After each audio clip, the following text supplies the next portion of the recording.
A very good morning to all of you. In our last class, we discussed about the pumping organ of our body, that is heart. And heart में बेटा हमने discuss किया था आपका heart से related points, इसका wait क्या होता है, उसके अलावा वर्किंग ऑफ हार्ट, वर्किंग क्या होती है, डायग्राम हार्ट का, प्लस में मैंने डिस्कस किया था आपके साथ आर्टरीज़ और वेन्स के बारे में कुछ पॉइंट्स। ठीक है, तो आपसे पूछ सकते हैं एग्ज़ाम में, एज अ डिफरेंस पूछा जा सकता है या वैसे पूछ सकते हैं। ठीक है, write a short note on arteries या वेन्स, तो ये पॉइंट्स आपको काफ़ी हेल्पफुल रहेंगे। Then I discussed with you about tricuspid and bicuspid valve.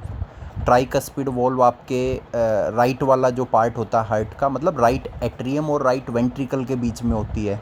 Bicuspid valve आपकी लेफ़्ट एट्रियम और लेफ़्ट वेंट्रिकल के बीच में होती है। ठीक है, तो ये सब हम डिस्कस कर चुके हैं। तो let us now discuss today about the double circulation. तो इम्पोर्टेंट है, एग्ज़ाम में पूछा जा चुका है पहले भी। Explain the double circulation with a block diagram. तो ज़्यादा डिफ़िकल्ट नहीं होता बेटा, सिंपल है काफ़ी। देखो क्या होता है, तो डबल सर्कुलेशन में जो इम्पोर्टेंट है बेटा वो ये डायग्राम होता है। सबसे पहले डबल सर्कुलेशन का मतलब क्या होता है, तो बेटा डबल सर्कुलेशन का मतलब है जो अपना हार्ट होता है बेटा, तो हार्ट से जो ब्लड होता है वो किसी भी आपकी जो कार्डियक साइकिल होती है उसमें twice its flows through the heart. तो ब्लड हमारा हार्ट से टू टाइम्स फ्लो करता है।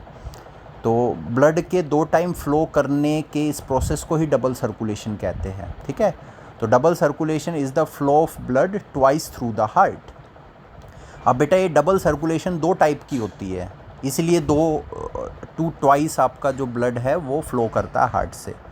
तो एक जो सर्कुलेशन होती है उसको कहते हैं पल्मोनरी सर्कुलेशन, और एक सर्कुलेशन जो ब्लड की होती है उसको कहते हैं सिस्टमेटिक सर्कुलेशन। तो बेटा पल्मोनरी सर्कुलेशन में क्या होता है, it is the movement of blood between the heart and the lungs. तो हार्ट और लंग्स के बीच में जब ब्लड फ्लो करता है उसको कहते हैं पल्मोनरी सर्कुलेशन। और the flow of blood between the heart and the other part of the body except the lungs. Lungs को छोड़ के बॉडी के जितने भी पार्ट्स हैं उनके और हार्ट के बीच में जब ब्लड फ्लो करता है उसको कहा जाता है सिस्टमेटिक सर्कुलेशन। तो आप देख सकते हो पहले एक बार होती है पल्मोनरी सर्कुलेशन और एक बार होती है सिस्टमेटिक सर्कुलेशन। तो हार्ट से ब्लड 2 टाइम्स फ्लो होता है, इसलिए डबल सर्कुलेशन बोला जाता है इन दोनों को मिलाकर। ठीक है, तो डबल सर्कुलेशन को आप ऐसे भी कह सकते हो, it's a combination of pulmonary circulation and systematic circulation. Pulmonary circulation में ब्लड हार्ट और लंग्स के बीच में फ्लो करता है, एंड सिस्टमेटिक में बॉडी और लंग्स आपके हार्ट के बीच में। लंग्स को आप लीव कर दोगे, लंग्स को इंक्लूड नहीं करना इसमें। ठीक है, तो डबल सर्कुलेशन आई थिंक अब डेफिनेशन क्लियर हो गई होगी और पता चल गया होगा डबल सर्कुलेशन क्या होती है, combination of pulmonary and systematic circulation. ठीक है, अब देखते हैं बेटा डबल सर्कुलेशन की जो सबसे इम्पोर्टेंट चीज़ है वो इसका डायग्राम है। तो एक बार एक्सप्लेन करता हूँ। डायग्राम बहुत सिंपल सा है, यही बनाना। आपका एनसीईआरटी में गिवन होता है, वो थोड़ा सा डिफ़िकल्ट है, यू कैन मेक दिस, ये बहुत ईजी रहेगा आपके लिए। तो बेटा इसमें क्या है, बिल्कुल सेंटर में जो ब्लॉक मैंने बनाया है इसमें हार्ट लिखा है। आपको तो हार्ट की एक्चुअल फिगर बनाने की ज़रूरत नहीं, आप एक बॉक्स टाइप बना सकते हो। एंड इसमें बेटा मैंने राइट साइड और लेफ़्ट साइड लिख दिया है। तो जहाँ लेफ़्ट साइड लिखा है वहाँ पे उसका मतलब है वहाँ आपका लेफ़्ट एट्रियम और लेफ़्ट वेंट्रिकल प्रेजेंट है। जहाँ मैंने राइट साइड लिखा है इसका मतलब वहाँ पे right atrium and right ventricle present है। ठीक है, नीचे एक ब्लॉक है उसमें बेटा बॉडी लिखा हुआ है, इसका मतलब ये आपकी बाकी पूरी बॉडी है। एंड ऊपर एक ब्लॉक है सबसे टॉप पे, वहाँ लंग्स लिखा है, इसका मतलब वहाँ लंग्स की बात हम करेंगे। ठीक है, अब देखते हैं बेटा कैसे आपका ब्लड 2 टाइम्स हार्ट से फ्लो होता है, कैसे होती है डबल सर्कुलेशन। तो बेटा स्टार्ट करते हैं बिल्कुल बॉटम से, बॉडी से। तो बेटा बॉडी से आपको पता है आपका जो भी डीऑक्सीजनेटेड ब्लड होगा वो कौन लेके आता है, वीना कावा लेके आती है with the help of superior and inferior Veena कावा। तो बेटा बॉडी से ये देखो ब्लड आ रहा है, कौन सा, deoxygenated blood with the help of Veena कावा। अब बेटा वीना कावा आपका जो राइट हैंड साइड होती है आपके हार्ट की, मतलब राइट एट्रियम होता है, उसमें लेके आती है आपका डीऑक्सीजनेटेड ब्लड। फिर वो ब्लड आपका राइट वेंट्रिकल में जाता है, वो अंदर ही होता है हार्ट के अंदर ही, और फिर राइट वेंट्रिकल से वो ब्लड, जो भी डीऑक्सीजनेटेड ब्लड है बेटा, वो पल्मोनरी आर्टरी किसकी तरफ ले जाती है, लंग्स की तरफ ले जाती है। आप देख सकते हो जो राइट साइड है ब्लड की, वहाँ से राइट साइड है हार्ट की, वहाँ से deoxygenated blood with the help of pulmonary artery lungs में जाने लग रहा है। तो बेटा एक टाइम हार्ट से ब्लड फ्लो हो चुका है, तो बॉडी से वीना कावा डीऑक्सीजनेटेड ब्लड को लेके आती है आपके राइट हैंड साइड पे हार्ट के, और वहाँ से फिर पल्मोनरी आर्टरी है वो आपका डीऑक्सीजनेटेड ब्लड लंग्स में ले जाती है। ठीक है, अब बेटा लंग्स में ये ब्लड जाके इसमें ऑक्सीजन ऐड होती है और ये ब्लड अब ऑक्सीजनेटेड ब्लड हो चुका है। अब इस ऑक्सीजनेटेड ब्लड को पल्मोनरी वेन बेटा लेके आती है कहाँ पे, हार्ट में। ठीक है, वो लेफ़्ट साइड पे लेके आ रही है ना, ये देखो आप फिगर में चेक कर सकते हो। तो ये पल्मोनरी वेन ऑक्सीजनेटेड ब्लड को लेके आती है आपके लेफ़्ट एट्रियम में। फिर लेफ़्ट एट्रियम से वो ब्लड जाता था आपके लेफ़्ट वेंट्रिकल में, मैंने आपको लास्ट वीडियो में भी बताया था। फिर लेफ़्ट वेंट्रिकल से वो आपका जो ऑक्सीजनेटेड ब्लड है वो आयोर्टा जो आपकी मेन आर्टरी होती है बेटा बॉडी की, तो आयोर्टा उस ऑक्सीजनेटेड ब्लड को वापस बॉडी में ले जाता है, तो बॉडी को ऑक्सीजनेटेड ब्लड मिल जाता है। फिर ऐसा ही चलता रहता है, बॉडी से फिर डीऑक्सीजनेटेड ब्लड वीना कावा की हेल्प से वापस आता है राइट साइड में। फिर पल्मोनरी आर्टरी इस ब्लड को लंग्स में ले जाती है ऑक्सीजनेट करने के लिए, ऑक्सीजन ऐड कराने के लिए। फिर जो ऑक्सीजनेटेड ब्लड होता है जिसमें ऑक्सीजन ऐड हो चुकी है, पल्मोनरी वेन उसको लेके आएगी लेफ़्ट साइड पे, और फिर आयोर्टा की हेल्प से वो ब्लड बाकी पूरी बॉडी में चला जाता है। तो आप चेक कर सकते हो इस पूरे प्रोसेस में हार्ट से ब्लड 2 टाइम्स ट्रैवल करता है, एक बार उसके राइट हैंड साइड से, एक बार उसके लेफ्ट हैंड साइड से। That's why this movement, this flow of blood through the heart twice is called double circulation. ठीक है बेटा, तो this is all about the double circulation. तो एग्ज़ाम में कभी डबल सर्कुलेशन अगर आता है बेटा, तो you first have to make this block diagram, this is very very important. उसके बाद जो ऊपर का पार्ट मैंने लिखा हुआ है, थ्योरी लिखी हुई है, आप उसको लिख सकते हो। ठीक है, इट विल बी एनफ, इतना काफ़ी रहता है डबल सर्कुलेशन में।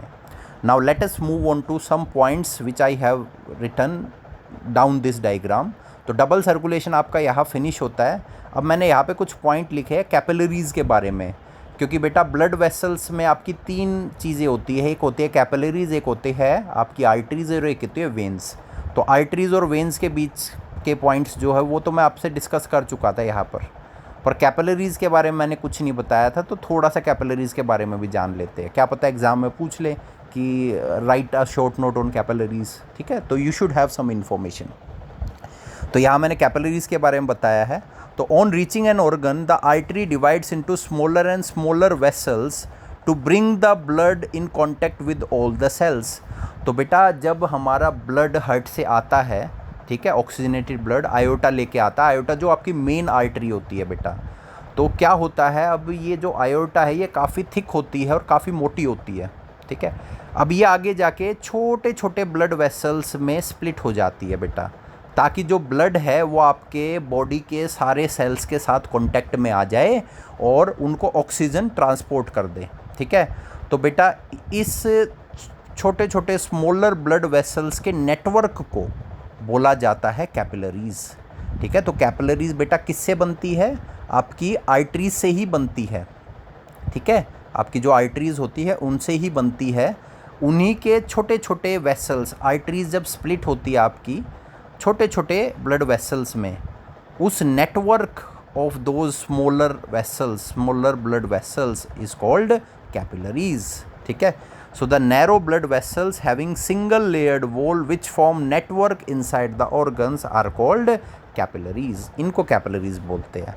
अब बेटा कैपिलरीज की खास बात होती है, capillaries they have fine pores. Capillaries के ऊपर छोटे छोटे पोर्स होते हैं, छोटे छोटे होल्स होते हैं बेटा, for the exchange of substances between the blood and the surrounding sales. अब बेटा ब्लड के अंदर ऑक्सीजन है, प्रोटीन प्रेजेंट है, ठीक है, काफ़ी और चीज़ें, हार्मोन्स भी प्रेजेंट होते हैं, तो वो सारे चीज़ें सेल्स को भी ट्रांसफ़र करनी है। तो कैपिलरीज़ में छोटे छोटे पोर्स होते हैं जिनके थ्रू ये सारी चीज़ें सेल्स को ट्रांसफ़र की जा सकती है, क्योंकि कैपिलरीज़ के अंदर ब्लड फ्लो करेगा, है ना बेटा। ऊपर से जो आपकी बड़ी जो आर्टरीज थी वो स्प्लिट हुई छोटी छोटे ब्लड वेसल्स में, जिनको कैपिलरीज बोलते हैं। कैपिलरीज के अंदर ब्लड है और ब्लड के अंदर वो सारी चीज़ें हैं जो सेल्स को चाहिए। तो इसलिए कैपिलरीज में छोटे छोटे पोर्स होते हैं ताकि वो सारा मटेरियल जो ब्लड में प्रेजेंट है वो सेल्स को प्रोवाइड हो सके। ठीक है, तो ध्यान रखना आपको। अब एट लास्ट बेटा जो ये कैपिलरीज होती है आपकी, ये फाइनली जाके वेन्स में कनेक्ट हो जाती है। मतलब जब वो इम्पोर्टेंट पार्ट ट्रांसफ़र कर चुकी है किसको, सेल्स को ऑक्सीजन ट्रांसफ़र कर दी, उसके बाद कोई प्रोटीन है, हार्मोन्स है, वो ट्रांसफ़र कर दिए, और सेल्स से क्या ले ली, CO2 ले ली। CO2 लेने के बाद वो जो ब्लड है वो डीऑक्सीजनेटेड हो चुका है। अब ये कैपिलरीज आगे जाके वेन्स पे कनेक्ट हो जाती है और वेन्स में ये ब्लड जो कि डीऑक्सीजनेटेड है उसको वापस दे देती है। फिर वेन्स उस ब्लड को आपका वापस ले जाएगी जो आपका हार्ट का राइट हैंड साइड है, फिर वहाँ से ब्लड वापस लंग्स में चला जाता है। तो इस तरह से बॉडी में ब्लड फ्लो करता, अपना काम करता है। तो आपको ध्यान रखना है बेटा, जो आर्टरीज होती है वो छोटे छोटे ब्लड वेसल्स में स्प्लिट हो जाती है, ब्रेक हो जाती है, और ये जो छोटी छोटी ब्लड वेसल्स है इन्हीं के नेटवर्क को बोला जाता है कैपिलरीज। कैपिलरीज के ऊपर छोटे छोटे पोर्स होते हैं ताकि जो ब्लड कैपिलरीज में फ्लो कर रहा है उस ब्लड में जो भी इम्पोर्टेंट मटेरियल है that can be easily given to the cells. ठीक है, और सेल्स से बेटा जब जो ब्लड है कैपिलरीज के अंदर वो CO2 वगैरह ले लेगा वापस, ठीक है, ऑक्सीजन ट्रांसपोर्ट कर देगा, उसके अलावा प्रोटीन्स फिर जो CO2 है सेल्स के अंदर वो ले लेगा, और वो CO2 कैपिलरीज में ब्लड में मिक्स हो चुकी है अब। तो ये कैपिलरीज आगे जाके वेन्स में कनेक्ट हो जाएगी, फिर वेन्स डीऑक्सीजनेटेड ब्लड को वापस हार्ट में ट्रांसफ़र करेगी, फिर वो लंग्स में जाएगा। तो इस तरह से ये सब प्रोसेस चलता है। ठीक है, so this was all about your double circulation and about the capillaries, the role of capillaries in our body. Now बेटा let us move on to the last concept of your transportation, and let me show you till now the tubes, that is your arteries, veins and capillaries discuss कर लिया मैंने। Heart मैंने आपके साथ discuss कर लिया, blood में पूरा डिस्कस कर चुका हूँ। तो आप चेक कर सकते हो सर्कुलेटरी सिस्टम में आपका फोर्थ पार्ट लिम्फ रहता है बस। Now let us discuss that lymph with you. Okay, so बेटा लिम्फ डिस्कस होने के बाद अपना जो ट्रांसपोर्टेशन में रह जाएगा वो प्लांट से रिलेटेड पार्ट रह जाएगा। जो ह्यूमन बींग्स है, एनिमल से रिलेटेड पार्ट्स है, वो अपना कंप्लीट हो जाएगा। ठीक है, तो late us discuss the last part lymph. तो बेटा लिम्फ का एक और नाम होता है, इसको टिश्यू फ्लूइड भी बोला जाता है, क्योंकि ये वो फ्लूइड है जो टिश्यूज़ के बीच में प्रेजेंट होता है। ठीक है, अब एग्जैक्टली लिम्फ है क्या बेटा वो देखते हैं। तो अभी हमने पढ़ा था बेटा जो कैपिलरीज होती है, जो आर्टरीज से बनी है, छोटी छोटे ब्लड वेसल्स, उस नेटवर्क को कैपिलरीज बोलते हैं। इन कैपिलरीज के ऊपर छोटे छोटे पोर्स प्रेजेंट होते हैं। अब बेटा उन पोर्स से जो ब्लड के अंदर इंपॉर्टेंट लिक्विड प्रेजेंट है बेटा वो बाहर निकल सकता है। ठीक है, तो होता क्या है बेटा, through the pores present in the walls of the capillaries some amount of, a very small amount of, बेटा बहुत ज़्यादा नहीं निकलता, थोड़ा बहुत, small amount of plasma, your plasma जो येलो कलर का होता है बेटा। ठीक है, जो ब्लड का पार्ट होता है प्लाज्मा, 55% ब्लड प्लाज्मा से ही बनता है। तो बेटा वो प्लाज्मा, कुछ protein and blood cells, they escape into the intercellular space in the tissues. जो टिश्यूज़ होते हैं बेटा उनके बीच में स्पेस होता है। ठीक है, स्पेस होता है, उस स्पेस में ये प्लाज्मा, प्रोटीन और ब्लड सेल्स जाके इकट्ठा हो जाते हैं बेटा। तो ये जो इकट्ठा हुआ है मटेरियल, जो फ्लूइड इकट्ठा हुआ है बेटा, इसी को बोला जाता है लिम्फ।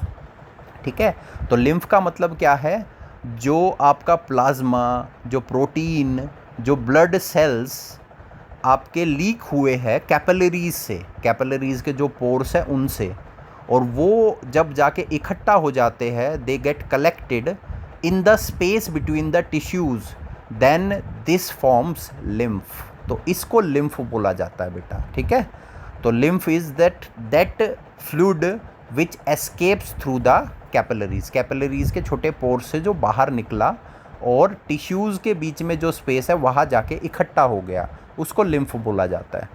अब बेटा लिम्फ आपका होता है लाइट येलो कलर का। ठीक है, क्यों होता है येलो कलर का बताता हूँ, क्योंकि ये लिम्फ किससे बना है बेटा, प्लाज्मा से। प्लाज्मा कैसा होता है, येलो कलर का, ठीक है। उसके बाद बच्चा कहता है सर ब्लड सेल्स होते हैं उसमें तो रेड कलर होता है, पर आपको ध्यान रखना है बेटा जो लिम्फ होता है उसमें जो ब्लड सेल्स आते हैं वो WBC आते हैं। आपका जो RBC है या ब्लड प्लेटलेट्स है वो कभी भी लिम्फ में प्रेजेंट नहीं होते, ये पॉइंट मैंने लिखा है यहाँ पे। RBCs are absent in lymph and blood platelets are also absent. तो ब्लड प्लेटलेट्स और RBC कभी भी लिम्फ में नहीं मिलते हैं। लिम्फ में कौन प्रेजेंट होता है आपका, WBC। तो जो ब्लड सेल्स प्रेजेंट है वो आपके वाइट ब्लड सेल्स प्रेजेंट होते हैं, ठीक है। और वाइट ब्लड सेल्स का कोई कलर ही नहीं होता। तो plasma, protein, white blood cells, इनके कॉम्बिनेशन से लिम्फ बनेगा। और प्लाज्मा के पास येलो कलर है तो लिम्फ का भी येलो कलर होता है। अब लिम्फ बेटा कैरी क्या करता है, अब देखो ब्लड में बेटा ये ब्लड का काम क्या होता है, डाइजेस्टेड फूड को कैरी करना। तो लिम्फ में भी क्या होगा, वो डाइजेस्टेड फूड ही तो होगा। तो lymph carries digested and absorbed fat from the intestine and drains the access fluid from intercellular space back into the blood. तो बेटा लिम्फ आपका वो फ्लूइड है जो कैपिलरी से बाहर निकल गया था। तो लिम्फ वापस क्या करेगा, ये फ्लूइड ब्लड में अगर वापस चला जाए तो ब्लड को वो चीज़ें वापस मिल जाएगी, ठीक है। अब लिम्फ जो ये फ्लूइड है ये ब्लड तक पहुंचता कैसे है वापस, तो बेटा जो लिम्फ होता है ये आगे जाके किस में चला जाता है, लिम्फेटिक कैपिलरीज।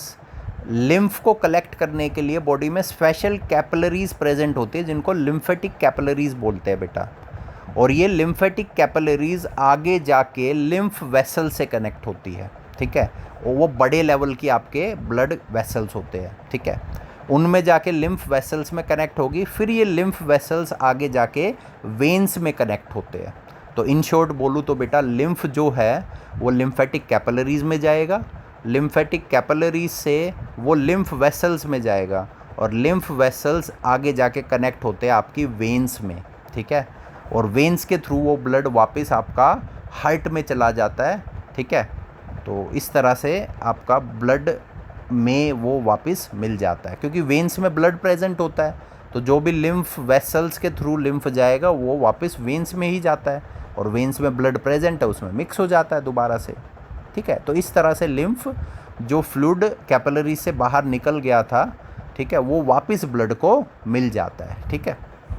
अब बेटा लिम्फ को मिडल मैन भी बोला जाता है between the tissues and the blood. क्यों बोला जाता है, क्योंकि लिम्फ ये वो फ्लूइड है जो टिश्यूज़ में प्रेजेंट होता है, टिश्यूज़ के बीच में प्रेजेंट होता है, जो स्पेस होता है टिश्यूज़ के बीच में, ठीक है। तो टिश्यूज़ के बीच से ये वापस ब्लड में चला जाता है। तो टिश्यूज़ और ब्लड को एक तरह से कनेक्ट करता है ये आपस में, ठीक है। इसलिए इसको मिडल मैन भी बोला जाता है।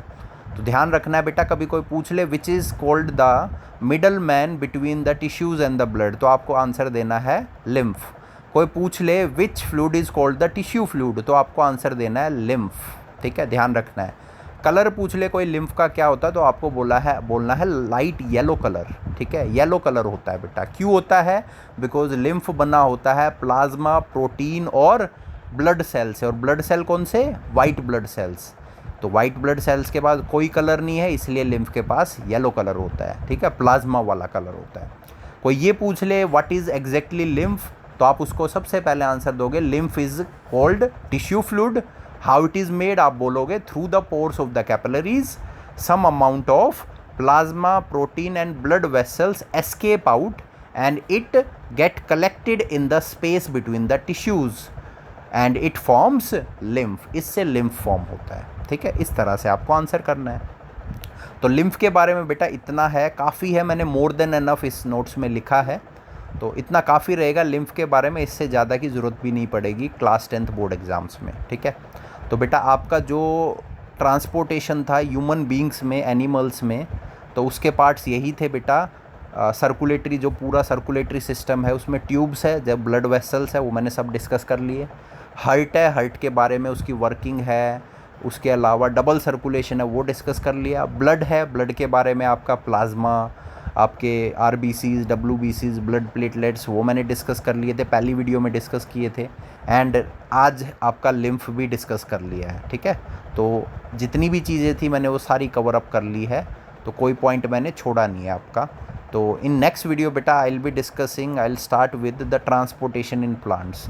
और बेटा इसमें हमें आपका वही transportation of liquid plus transportation of food discuss करना है प्लांट्स में। उसके बाद आपका एक टॉपिक रह जाएगा एक्सक्रीशन, जो लास्ट आपका लाइफ प्रोसेस है, ठीक है।